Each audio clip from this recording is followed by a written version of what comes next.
What is up, everybody? It's Dr. Vibe here, host and producer of the award-winning Dr. Vibe Show, the home of Epic Conversations, and I'm the host of Epic Conversations, 2020 Best Podcast News Award winner, 2018 Innovation Award winner given out by the Canadian Ethnic Media Association. I also co-host and co-produce the only online show in the world for dads and fathers. It's sponsored by Dove Men Plus Care.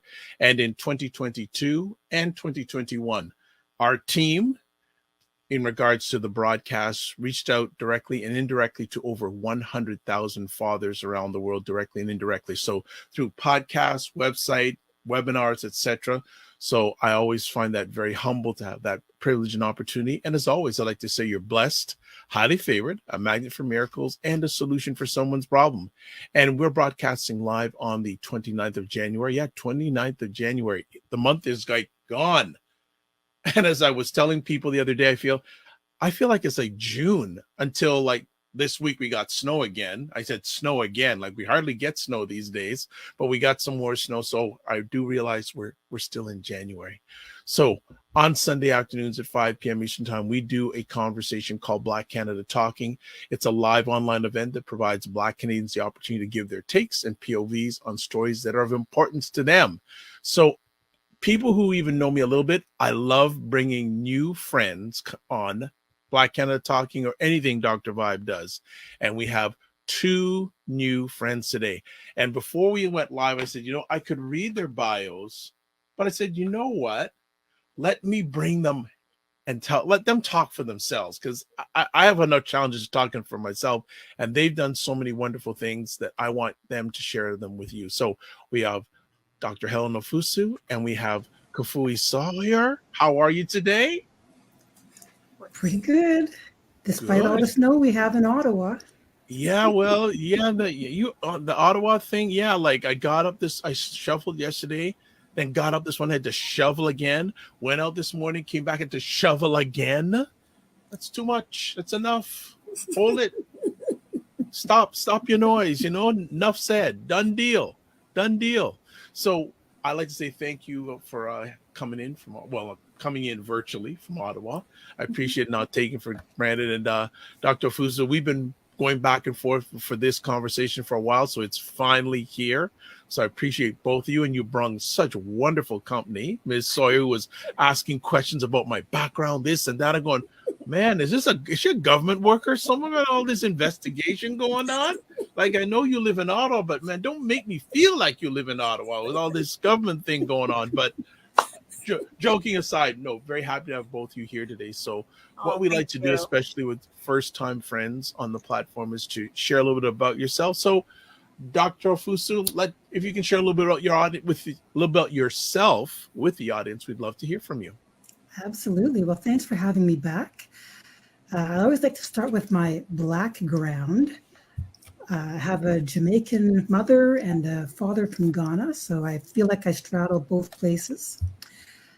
Professionally, I am a work and business psychologist. So I've been doing things involved with recruitment and hiring and career development for many years. Like over 20 years actually. But in 2012, I started my own practice. And since then, I've been offering executive coaching, career coaching, and plenty of HR stuff. So still helping organizations with hiring and solving certain sensitive HR-related problems. Excellent. Ms. Sawyer? Yeah, thank you for having me on the show, Dr. Vibe. My name is Kafui, and I'm a mother. I'm a wife. I have 3 children. I don't think they're children anymore, but they're big teenagers. Mm-hmm. I am a registered psychotherapist, and I work as a trauma consultant for Health Canada. Wow. I have been in this field for 15 years, and I enjoy the field of counseling. I enjoy psychotherapy. I also enjoy the work I do in my community, especially in my church. I do have a very structured faith-based spirituality, which allows me to stay on track and to keep me accountable in my work in my personal life and in my relationship with other people. So thank you. I probably should also mention this. I'm also the chair of the Black Psychology section of the Canadian Psychological Association. Yes. Not to mention that.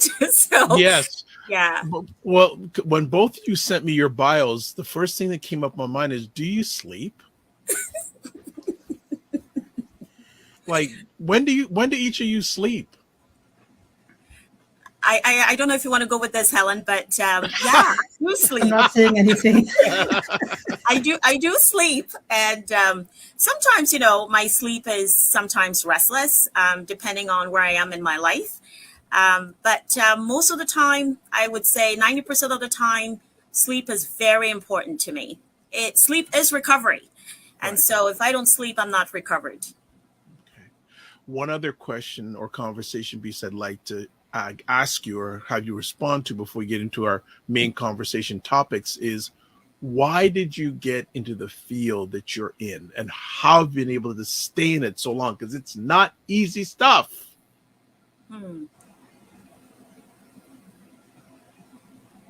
You first, Kafui? Okay. Hold on, Helen. What's going on here? You're deflecting to her. What's going on here? I know what's going on. So I am a clinician, and Helen is a business psychologist. So business and work. Yeah. And it's funny because the two are so interrelated. I mean, every single week I am calling either Kafui or another psychotherapist or a clinical psychologist asking if they can squeeze in one more person for me. Because so many things that are happening at work are causing turmoil and problems and preventing people from showing up the way they should at work. So I'm grateful to have all my clinician colleagues, that's for sure. But that's not what you asked. What did you ask? No, it wasn't. You're deflecting again. What got you into this? To be honest, I'm a little bit of an accidental psychologist. I remember when I was in undergrad, I was taking a general first year because I wasn't sure what I wanted to study.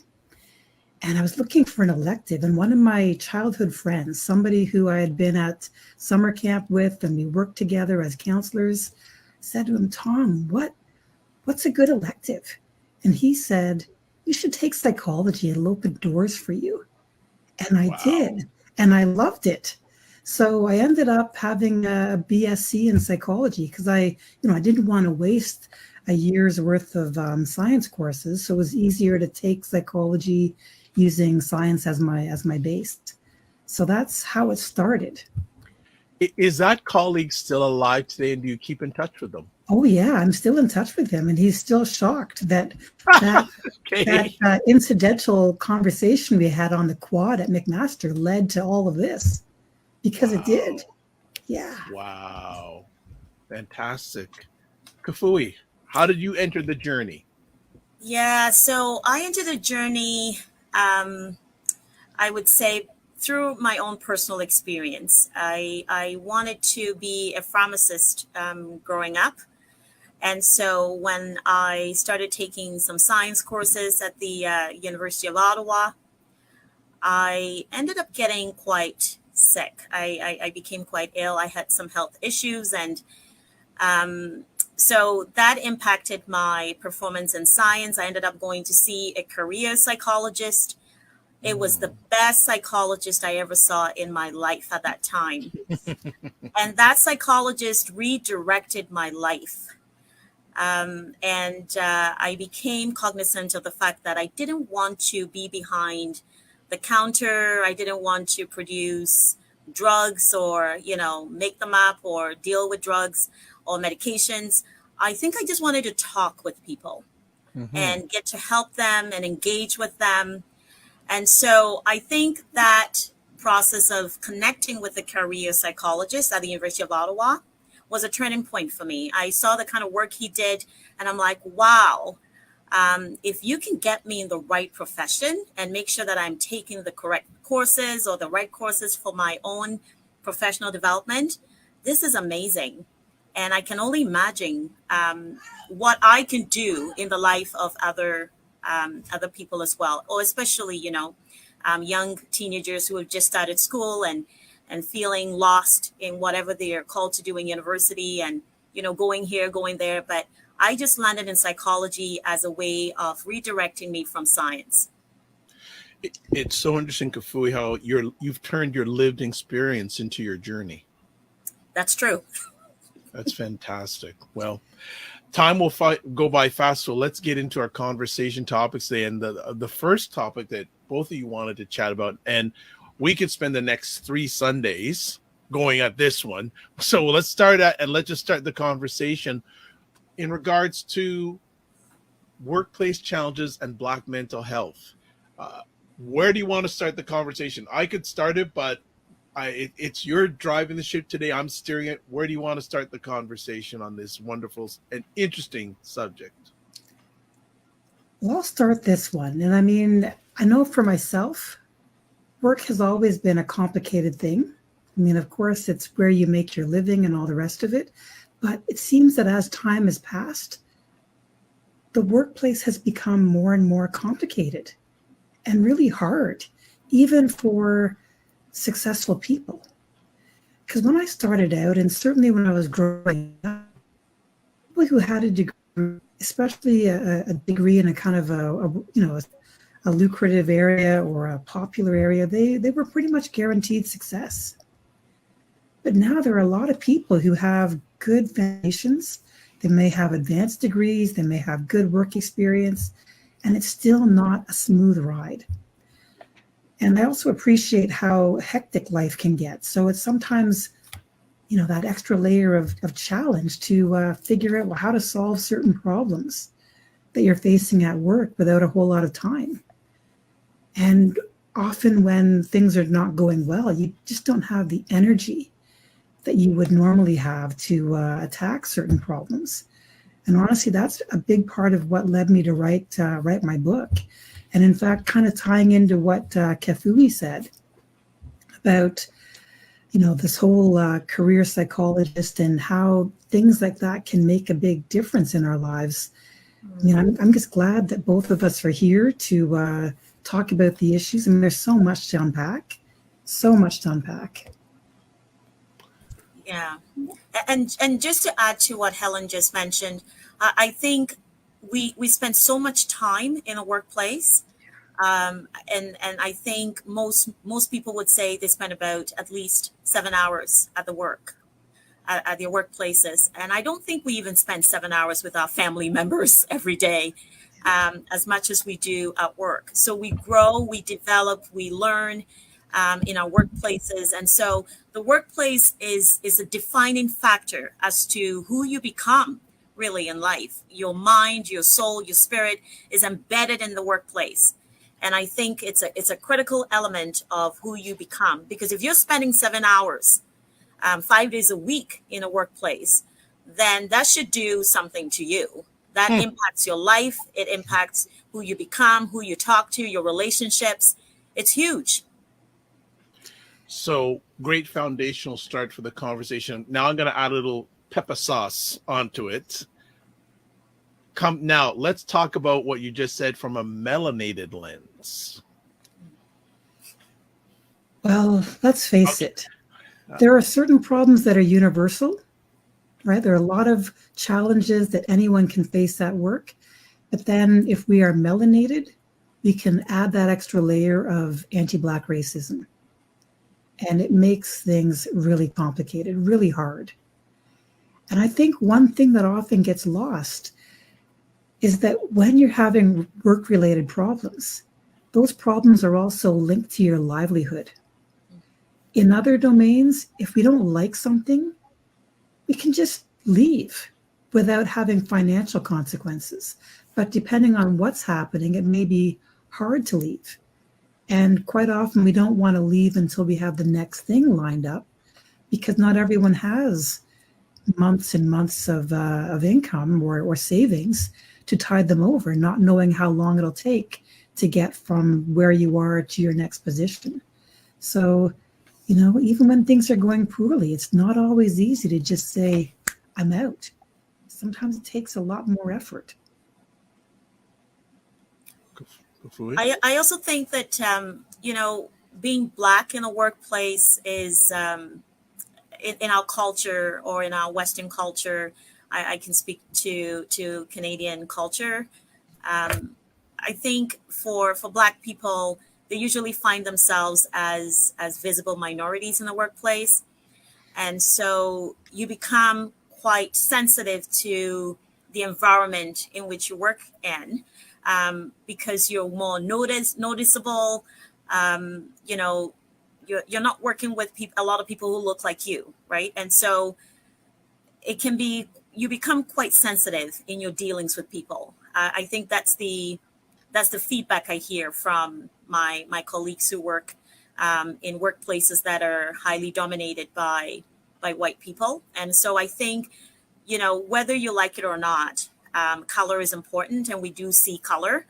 And so you can tell when someone is a visible minority in that workplace. And so I think for Black people, we become very attuned to our presence in a workplace. And so that also creates a level of, I would, some sort of anxiety or sensitivity. And that can impact when things are not going well in that same workplace. Yeah. Oh, I would say that go on. I would say that sometimes the sensitivity is not coming from us. It's a response to what's happening to us. Right? When you work in a place and you're bringing your A game every day, you're performing, you're delivering, sometimes you're over delivering, outshining your competition, your colleagues. But when you're doing that consistently and you're still being overlooked for opportunities, you're often underemployed, you're not earning as much as you should, you're dealing with microaggressions or worse, sometimes you're the scapegoat. It is a lot, and it is awful. Like I said, I wish we have weeks talking about this, and I'm speaking already that you're going to come back and keep us updated along this journey. But I think also another challenging part, two other ones I'm just thinking about now, a lot of times when you have those challenges in the workplace, a lot of times there's not melanated individuals that you can go to hear your concerns, who can maybe better understand, because they can maybe understand that lens a little better than our non-melanated colleagues in the workplace. Absolutely. I mean, I think it's changing bit by bit, because now there are more organizations that are supporting racialized and especially Black employees in workplaces, employee resource groups. In the federal public service, there's the Federal Black Employee Caucus. There's a group of Black executives that seem to be quite cohesive. So these things are changing in some domains, but there are a lot of workplaces where there aren't enough to even have a group, right? Sometimes you're isolated. And I think the isolation causes, feelings of I want to be careful around this, but I think I'm just going to speak to it. I think it creates feelings of fear. Because when you're isolated, you're not feeling supported. Like, people who feel supported don't say they're isolated. And so if you are alone as a Black person in your workplace, you will feel isolated, and that increases some level of fear. I've always wondered, whether sometimes the hiring system is actually done intentionally to keep Black people limited in terms of their numbers. So there's always that feeling that I get, that it's almost like a dab of Black in that workplace. And so it decreases the confidence and the strength of that person, because numbers do matter. And if you have more Black people in the workplace, they will feel stronger. Our support systems are so important. We cannot negate that. And so if you are alone in your workplace as a Black person, or you have very few of you, it causes a sense of isolation and some level of fear or concern as to what is expected of me. And so I think that piece of how the kind of people we hire in our workplaces needs to be done strategically, so that we are not making people feel isolated. I do agree with Helen that the systems are changing. They're trying to move away. So since the killing of George Floyd, our organizations are looking at this very differently, and we want to feel supported. And so I do know my college, my regulatory college, has actually designed a diversity and equity inclusion group, an advisory group to actually advise the council on matters relating to race, matters relating to equity, matters relating to inclusion and belonging. Let's not forget that piece. The belonging piece is important, because, we can talk the talk about we're doing this and doing that, but do people feel like they belong in that community or in that organization? Now, that's another conversation to have. Yes, and I'm going to get to it a little bit in just a moment. Alice Weaf says, greetings, everyone. So greetings, Alice. Thank you for watching the conversation. You are reading my alleged mind, Kafui, because I want to talk a little bit about the whole initiative of equity, diversity, and inclusion that's been on like the buzz over the last few years that got a little bit accelerated because of the death of George Floyd. Are either one of you wanting to give your view of how that is working out high level over the last few years? Well, I have some observations.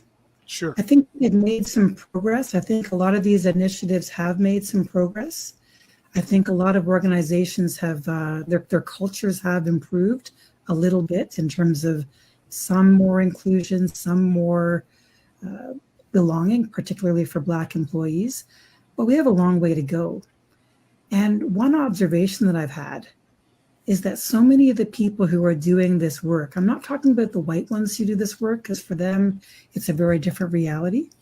But for the Black ones who do this work, I think it's such hard work. And over time, I've talked to some of them who've said, this is really important work, but it is grueling and it's kind of hurting me. Wow. Because these are the people who are also confronting a lot of the pushback. They're sometimes facing some reprisal. They're not necessarily well supported in terms of reporting relationships or budgets. And so one thing that crossed my mind is that we have all these basically lay people, experts in EDI, but they are hearing very traumatizing things, and they themselves are being traumatized by their work. And I've noticed that in clinical psychology, in psychotherapy, a lot of the mental health professionals, they get together regularly as these consultation groups, and they support each other. And so if professionals in mental health are finding ways to support each other, quite often with facilitated expertise, and they still find it hard, how is it that we have people doing this EDI work with no real support? Because I don't think that they should be spending their time with their own private therapists to deal with problems that are being created and maintained by work. I would love to see us get to a point where the folks who are doing this work get better support through their employer because of the occupational hazard. That's a really good point, Helen. That really speaks to the respect and dignity of a person, because most of the people getting involved in the EDI work are passionate people who are Black, Indigenous, and racialized. They are the ones who really want to do this work. I don't want to minimize the work of our white allies as well, because they usually help push this movement forward, because they're in positions of power and can move it in the direction where it will be very supported by Blacks, Indigenous, and racialized people. So I think, Helen, you raised a really good point there. But we also need to be cognizant of the fact that the people doing this work are those who have this lived experience. They are speaking to the heart of the matter. So emotionally, they're going to be more exhausted, more tired This is going to impact their well-being and their relationship with their families. In my home, we talk about race all the time. We talk about our struggles. We talk about the challenges. Not too long ago, I was just talking to Helen yesterday about even our hair and the stress involved in our hair, and all the things. We just don't get up, and just go. We have to do our hair. Our hair is a different style. It takes time to do this hair. And so little things like this that most white people don't have to deal with. We have to deal with that with our children. We have to deal with it in our families. And so when people come into EDI work with families that they serve and provide for, I don't think we should be compensating them on the same level as white people. Absolutely not. It's an added layer of emotional stress and exhaustion. So if you are compensating, say, a white person to do some of the work in EDI, and you're thinking you're going to put them on the same level as a black person, that is not right. That is not justice.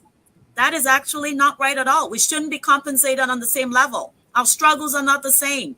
We came into this part of the world as families of slaves, building Canada, and so we're not coming in with a lot of heritage in that positive framework of money. We're coming in with a lot of loss, a lot of hurt, a lot of harm, a lot of trauma. So we cannot share the same compensation. Absolutely not. Bring it, Kafui. Bring it. I bring it. You're raising the bar. You're raising the bar. I love it. Love it. Love it. So how has, from both your lenses, the workplace changed for Black Canadians pre-pandemic, during pandemic, post-pandemic? I gotta say that during the George Floyd, that whole time, that all those social justice protests, I was so glad I wasn't part of the regular workplace. I was working from home, but I was also self-employed. Many people during the pandemic, especially, during the height of the conversations around George Floyd, they were admitting that they were super grateful to be away from the physical workplace. They knew that had they been in regular communication face-to-face with their colleagues, everyone would be looking to them for all the solutions. And they also recognized that by being at home, all of a sudden, they could usually just do their work.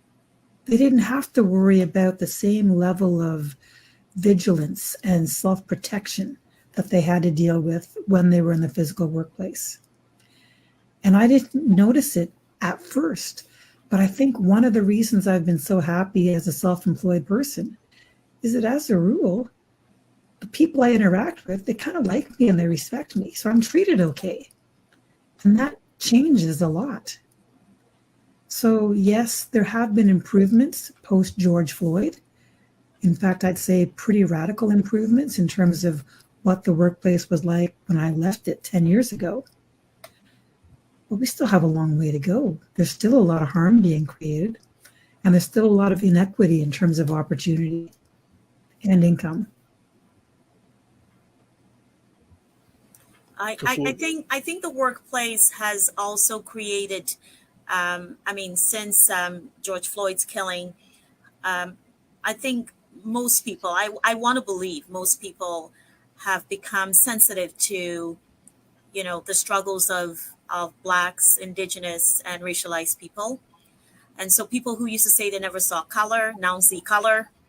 And so I think people are becoming more capable of working with Black people. I see that in my organization. I see that in my relationship with others. People are becoming good listeners. That's my perspective. They're becoming good listeners. And they're not taking more of a defense. Of course, I'm sure some of my colleagues would say, oh yeah, they still see defensive people. But in my personal experience, I'm seeing a shift away from, that this never happens to, yes, this happens. Let's do something about it. And so part of what we have been doing, Helen and I have been so involved in advocacy work. We were able to join with other colleagues to start a group called the Black, Indigenous, and Racialized People Psychology Web.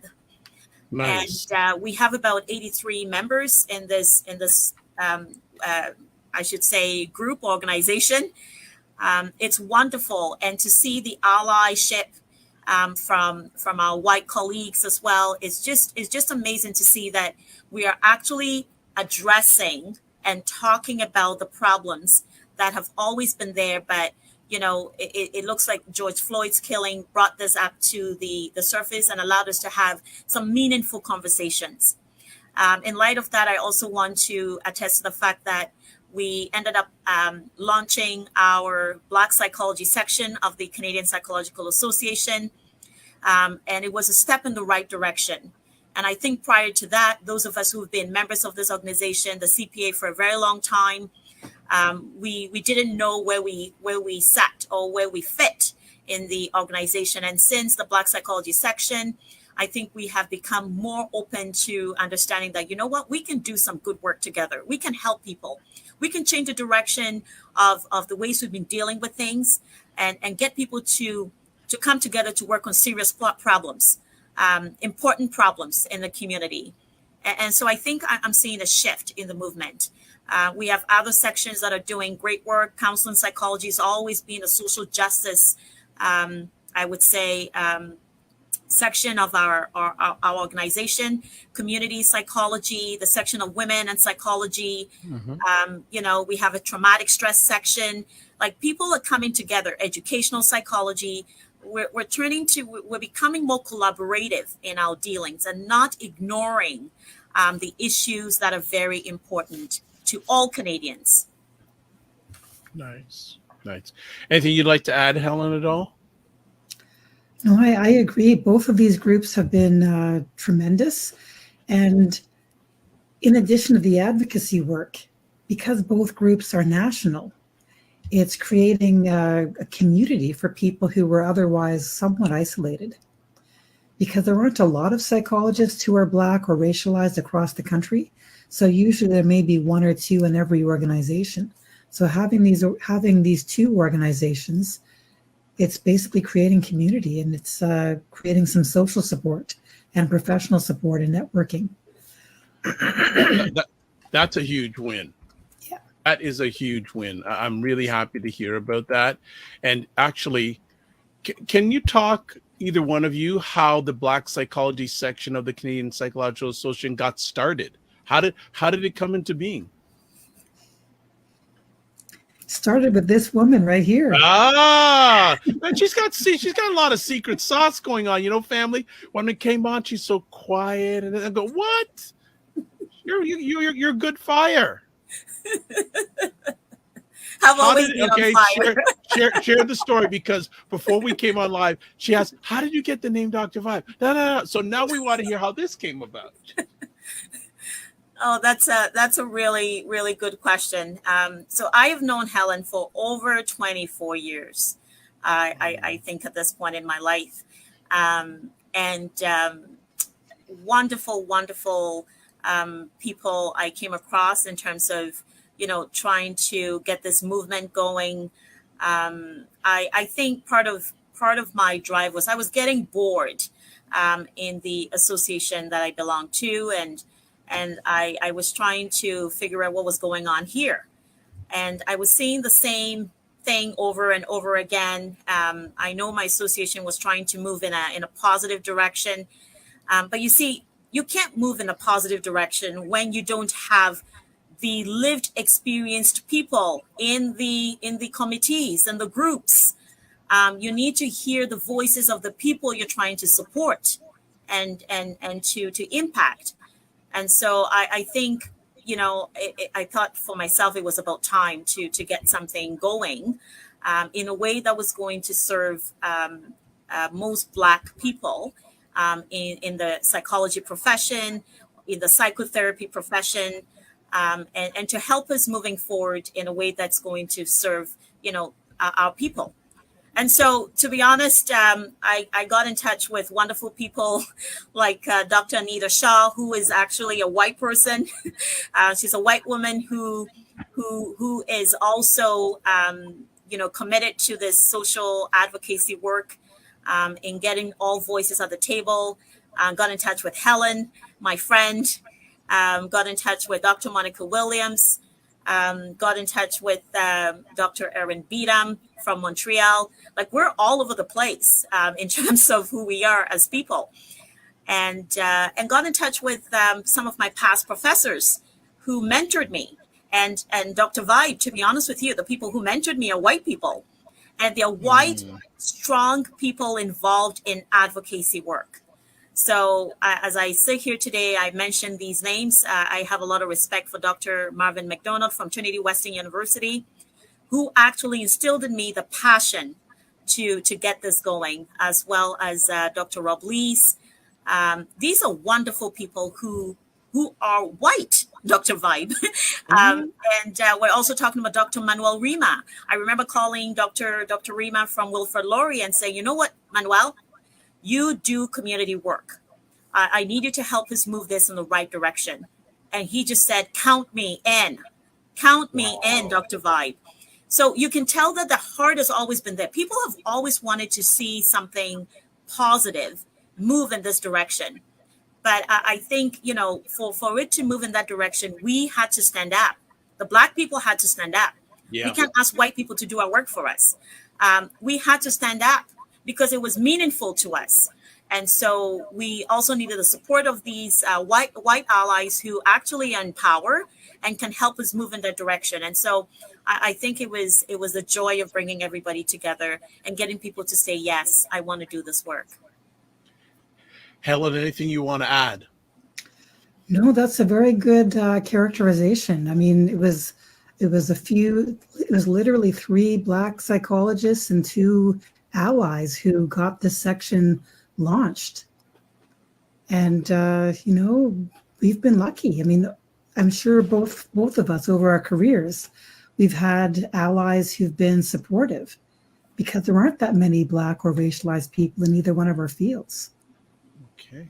You know what? And if I can just add something to this. You're on fire. I ain't stopping you. I need to say this.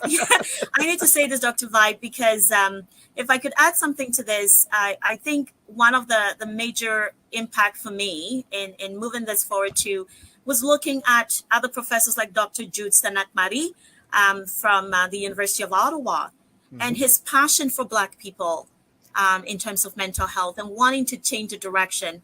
I still remember having a conversation with him, and he says, you know what? Let's bring these people on. Let's bring Monica Williams on. And it's amazing, when you have a dream and you realize that, wow, other people share this dream. And so I think as we speak about this formation of the section, I think I want to encourage our listeners out there to remember that, when you have a dream, don't be surprised to know that other people have been dreaming it too. And so part of your role as a person, as a community member, is to speak out that dream. And you'll be amazed the kind of people who join you on that dream. One of the things I say, when the dream is big, the facts don't matter. And also another thing I say, dreams don't have an expiry date. Very well said. And Helen, you're a whole online host dream, because you set up for a beautiful segue about the shortage of Black psychologists. Let's talk about this. Who would like to start? I have been working for a long time. Basically end of 99, I started my career. So that's a long time. And up until the time that this group got formed, I think I'd probably met 3 or 4 Black psychologists at all, ever, over the years. Wow. And Kafui and I, yes, we met 20-something years ago, but for a long time, she was in BC, so we had lost touch. I didn't even know that she had studied psychology. Oh, gosh. until she reconnected, maybe 3 or 4 years ago. So this shortage thing, it's real. I know that when I was studying, I thought, well, okay, maybe I'm the only one in my program, but surely at every other university, there's probably at least one, maybe two other Black grad students, or even racialized. But as the years went by, and I still wasn't meeting anywhere, I realized, wait a second, I'm reasonably connected, I'm reasonably outgoing. So surely by now, if they existed, I would be able to find some. Sure. And now in this section in the CPA, we had about 90 members at the end of the year. But of those 90 members, most of them were allies. Wow. So one of the things that the other group, the BIR group, is going to be doing is trying to get an estimate of how many Black people are there in Canada who have a master's or PhD in psychology. Behind closed doors, I might guess there's probably less than 50. Publicly, I might say, oh, maybe there's 100, 150. But even if it's 150 in a country of 35 million, it's basically zero. So we have a big problem. Wow. Yeah. I like to add to what Helen said. Helen has been in the field for a very long time, and Dr. Vibe, the reason you can't call me Dr. Kafui Sawyer is because I am not a psychologist. I am a psychotherapist, and so in psychotherapy, we're able to treat, we're able to assess, but we're not able to do the diagnosis part of our work because it's not regulated in Ontario for us to be called psychologists, and that's fine. So I want to be careful that I'm speaking to Ontario in that regard, because in other provinces that's not the case. Like in Alberta, some of my colleagues that I graduated with are actually practicing psychologists, and then the same goes for, I think, Nova Scotia as well. You don't have to have a PhD to be a psychologist. But in Ontario, that's the case. And Ontario has the most, I should say, racially diverse population in Canada. And so, when we think about Canada being an ethno-culturally diverse country that is home to over 250 ethnic origins, according to Statistics Canada, that means that we have, quite a number of visible minorities. So if I can get my stats right, I think it's about 22.3% of Canadians identify as a visible minority, and 4.9% identify as Indigenous peoples. So First Nations, the Métis, and Inuit people. I think we need to be cognizant of the fact that who is identifying as a psychologist and providing services for these people. So we don't have that going for us as Black people, especially where psychologists are the ones who are making the diagnosis. So, if someone came to me and is looking at figuring out, what's going on with your mental health, I need to pass them on to a psychologist for a diagnosis if they are really looking for something to show on paper, or to also maybe speak to their employer that they need to make accommodations for this, accommodations for that. And they need a psychologist to be able to confirm this diagnosis. So our Black people are usually going to white psychologists to actually give them a confirmatory diagnosis that may be connected to racism, that may be connected to trauma in the workplace, and other anxiety issues, right? And so when you think about it, do you think that you're going to have an ongoing system that actually is going to work in the best interest of Black people who have so much trauma in their lives? Like the amount of intergenerational trauma we carry on, it's huge. It's huge. It's huge. It's so huge. Go ahead. So I think the disparities in our healthcare system when it comes to care, mental health care, speaks to the struggle we have in having a diverse group of professional psychologists in Canada to help meet our needs as Black people. Helen and Kafui, you are coming back. You just know that already. You are coming out, because just in the last few minutes, that's a whole conversation in itself. I will share with you, especially over the last 2 years, I'm beginning to wonder what's a bigger challenge for many melanated people, racism or trauma. Because the trauma piece, and I think especially intergenerational and also Black family trauma, that's a whole conversation piece. And when you talk about Black families, yep, I think about families that are in crisis during a divorce or a separation, and Children's Aid and other people start to get involved. Yeah. Well, sometimes there are diagnoses and things that are happening, and there are very few psychologists who can weigh in. Yep. And sometimes things are bungled.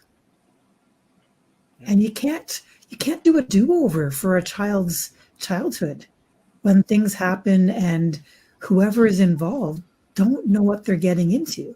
They may misread the situation because they don't understand the impact of racism. They don't understand the impact of trauma.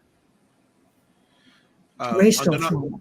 I'm going to ask if you both can give us some bonus time, because we're supposed to end this now, because we still have to talk about Dr. Helen's upcoming book, and also the audience has questions. Okay.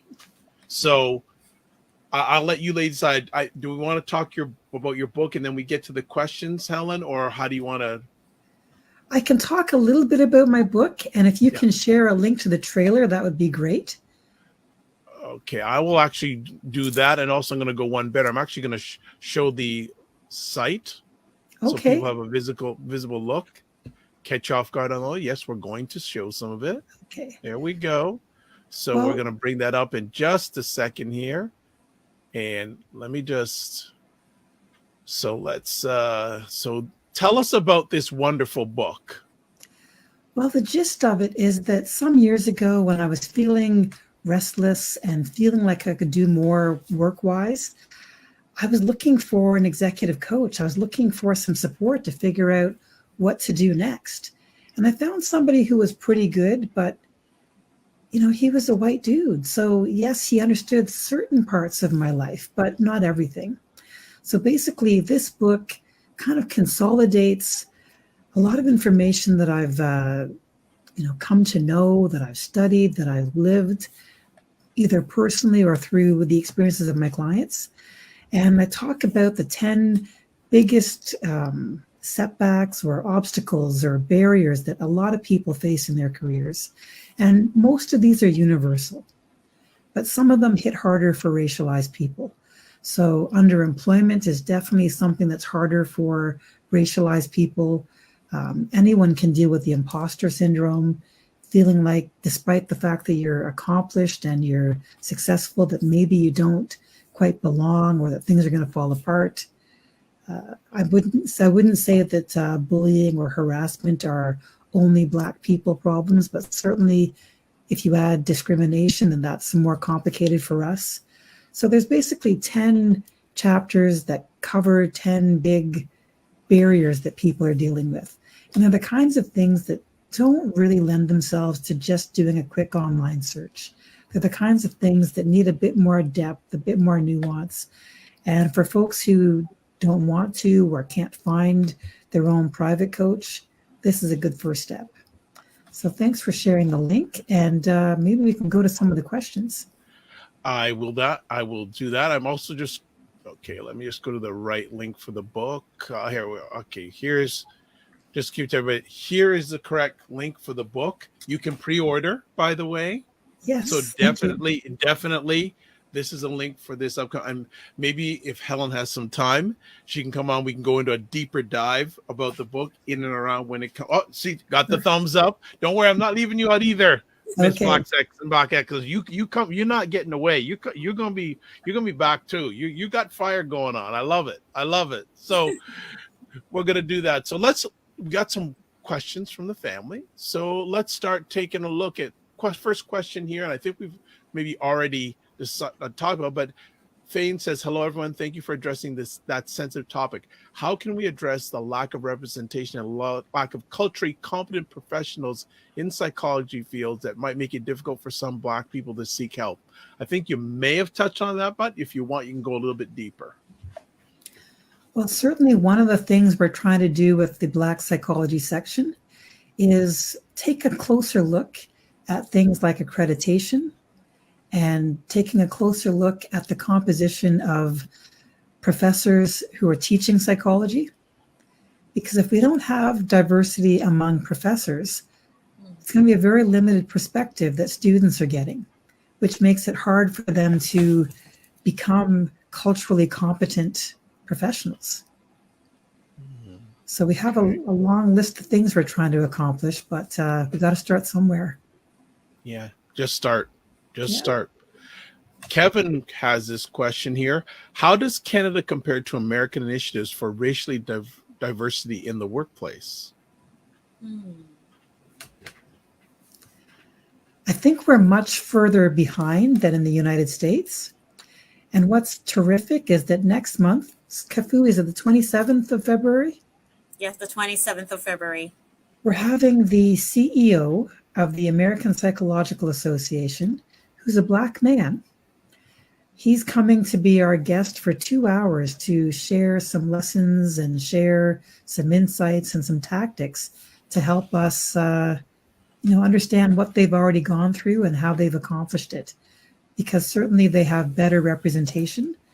I know that one of the things that they did was they required universities to have a certain number of Black professionals, Black professors in each department in order for them to be accredited. And likewise, they needed a certain number of Black students in programs.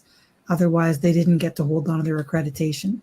So that's something that we can do in Canada if we can, inspire that will or compel things to be done differently.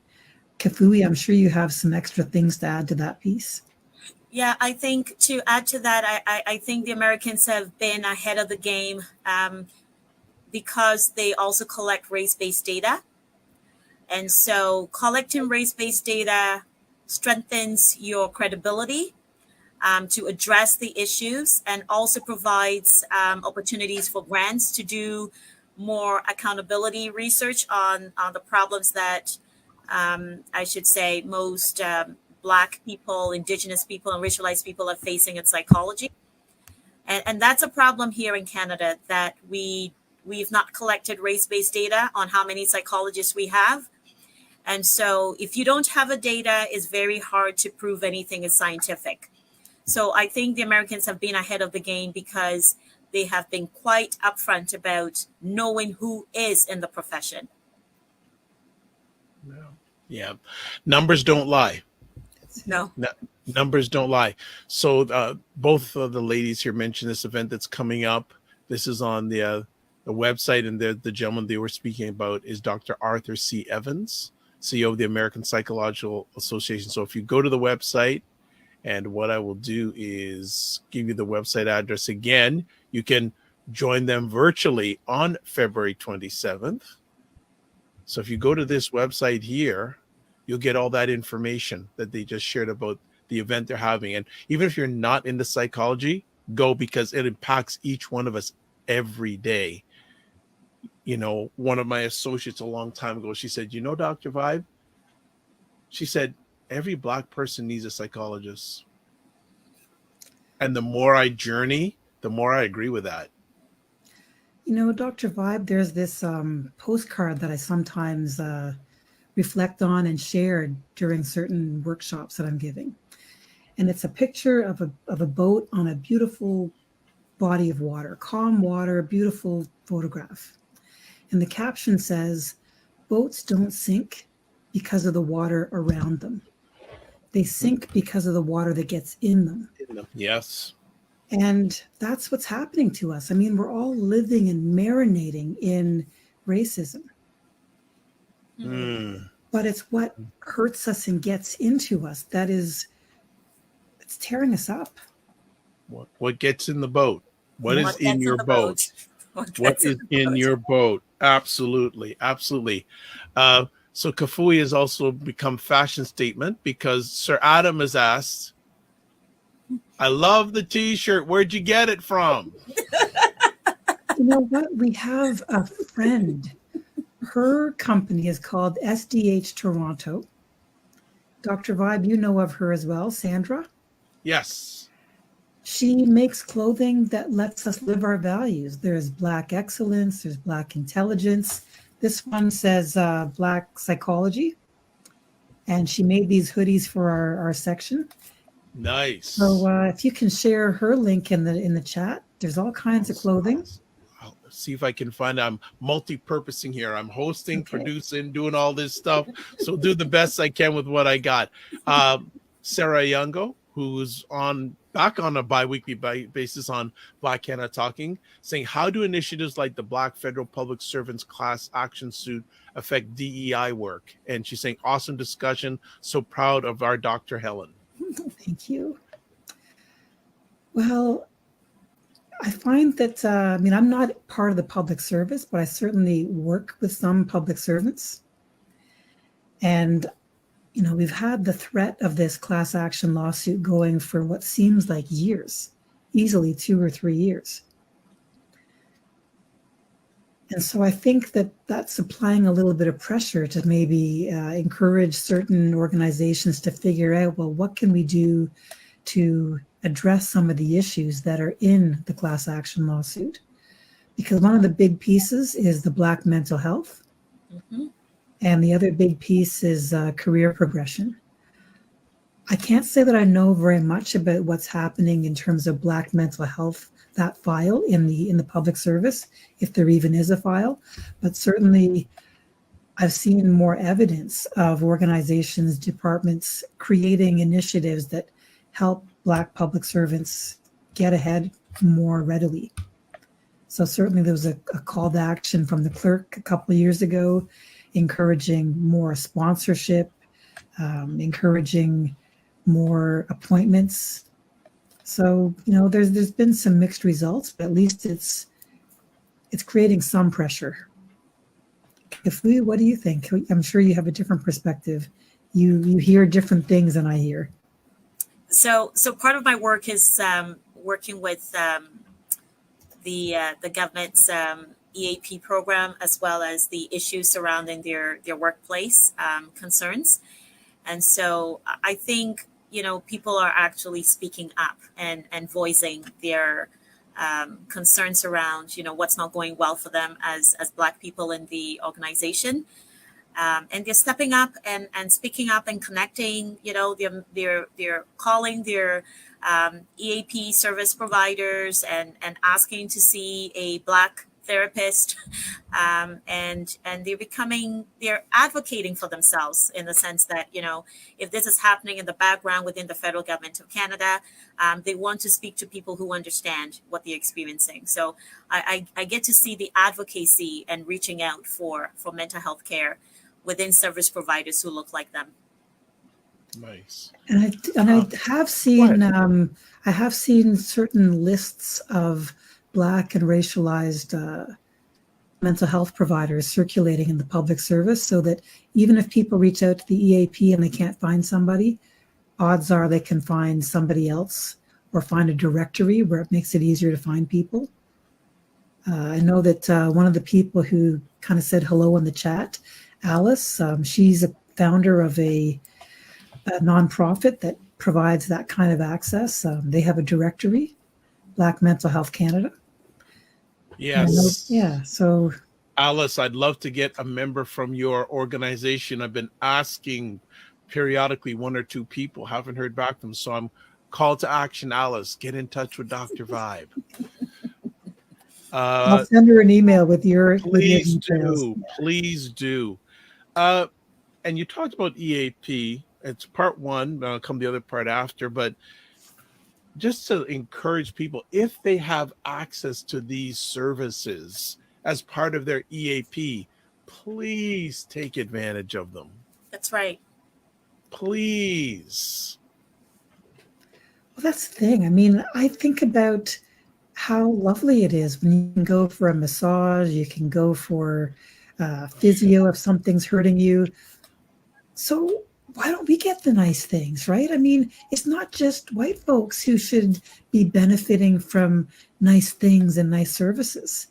I mean, we are worthy. We are worthy. A big happy smile because you feel great. Yeah, we are worthy. Absolutely. You have value. Please take. It makes me shake my head when I know people who work in corporations, and I say, "So, do you do massages?" Nah. Do you have money set aside for it? Yeah. Okay.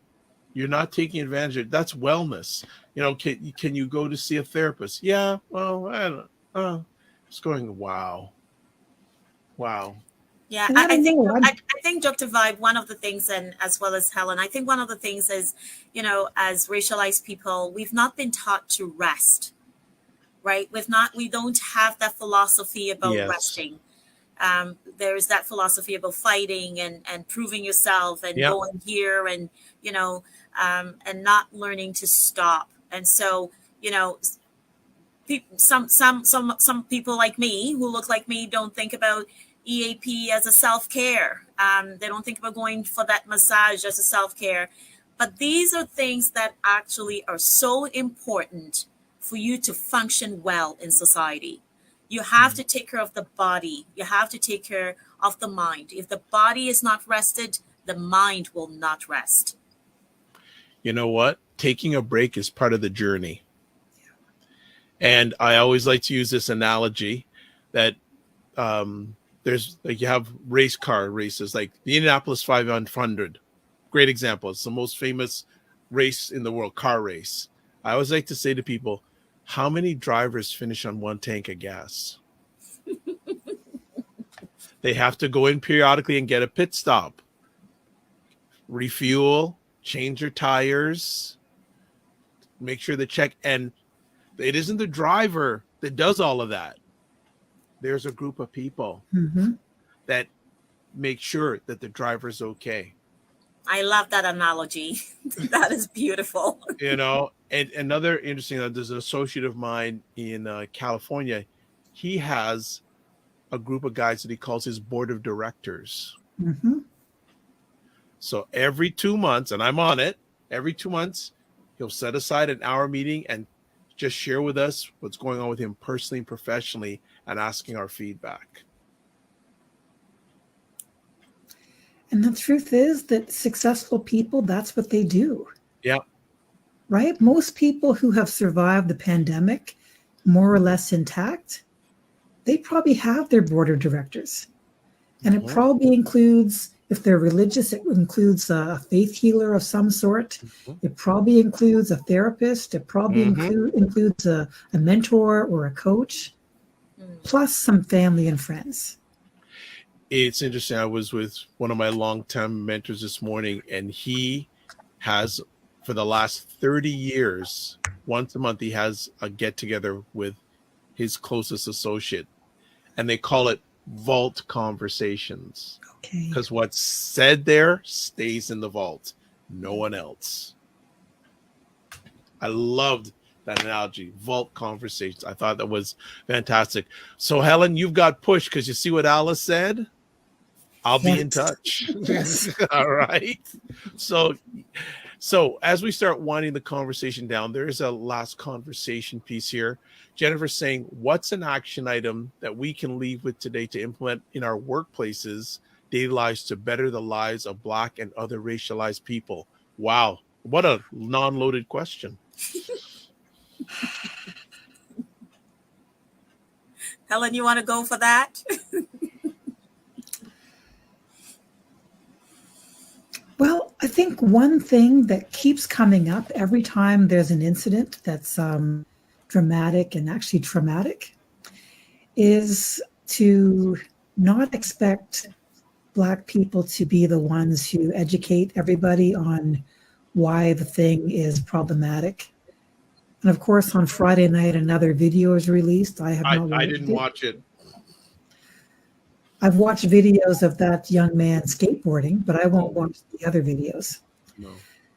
So, you know, not expecting Black people to be taking on all of that extra burden, especially with Black History Month coming. Kafui. I think as much as we are passionate about our work, and as much as we have to coexist with other people in our workplaces, we need to pay attention to the need for self-care. We really do. And if we need to schedule that, let's schedule that, because it's in the self-care that you refuel the tank, like you mentioned. And so if you keep going and going and going all the time, that is quite damaging for the body as well. The body is going to have to need some rest. And so I think that as we are passionate with our work and trying to bring some more awareness and knowledge and advocacy in our work and standing up for what we believe, I think we need to balance that with some self-care. I'm not at the level of expertise as my two esteemed friends are today. The only thing the first thing that comes to my mind is, don't be afraid to ask for help. That's it. We're all humans. We're not robots. We're not meant to work constantly. We're supposed to have feelings because we're humans. Yeah. I help a lot of men, and I say, look, get your ego out of the way and ask for help. Asking for help is strength, not weakness. That's right. So both of you, I knew you were going to hit it out of the park. So thank you so much for taking the time today. I appreciate both of you. Thank you Doc, if you want to get in, and I'm counting on you to be back. All right, I'll come back when my book's available. No problem. I mean, it's available now for pre-order, but nobody can read it yet. There you go. And Jennifer says, excellent answers. Thank you so much. So also, if you want to get in touch with Dr. Helen, that's her coaching consulting website. And then, of course, there's the book website. Thank you. Kafui, do you mind if I give out your email address? Sure. That's fine. Well, I the way I'm raised, I ask. All right. And that is Kafui's email address. And the organization that they're a part of is there, the Black Psychology section of the Canadian Psychological Association. Ladies, thank you so much. I'd like to wish you blessings on what you have done, what you are doing, and what you will be doing. And I also want to say, remember to give yourselves grace and don't just manage your time, manage your energy. Love that. We will talk again. Thank you so much for taking the time, and thanks for making all of us better. Appreciate it. Thank you, Dr. Thank you for what you're doing. Hey, I make sure I give myself grace, and I get my 7-8 hours of sleep a night. Believe me. Nice. You got it. All right. Take care.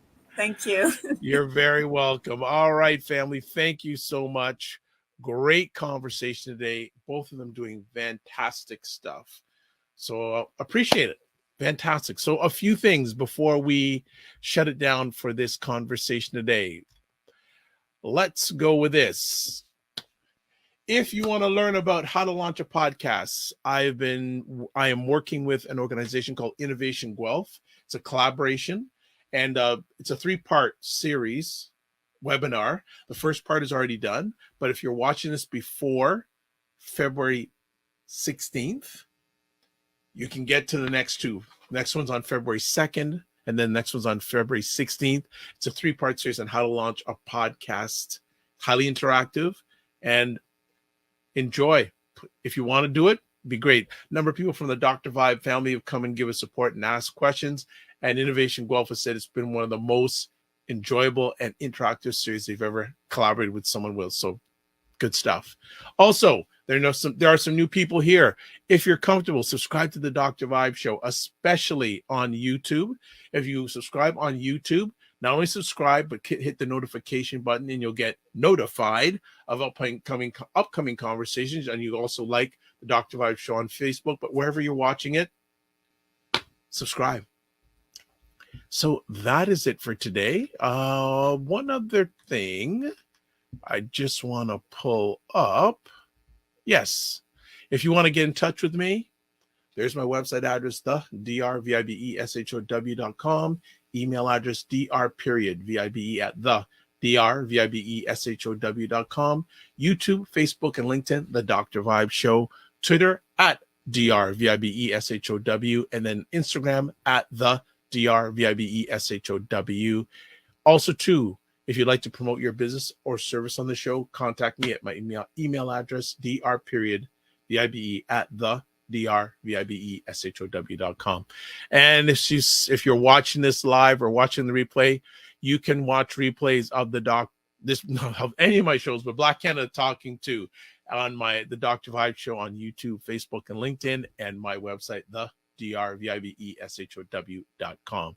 So let's finish off with this. That's the wrong thing. Put up. That is there. Okay, we got it all. So this is how I finish off. Live your life as a dream. If you can dream it, you can make it. Sometimes you have to get smaller, get stronger. Block assumptions, then aim bigger, aim better, aim higher, aim wider. Love, faith, and respect. And I heard something today. Another thing I heard today that I just want to share with everybody. One of my mentors said, next time before you speak, ask yourself these 3 questions. Is it true? Is it necessary? And is it kind? So I just wanted to leave off with that. So thank you so much. Appreciate everything that all of you are doing in regards to supporting the Dr. Vibe Show. God bless. Peace and well. Keep the faith and walk good. And we'll see you soon.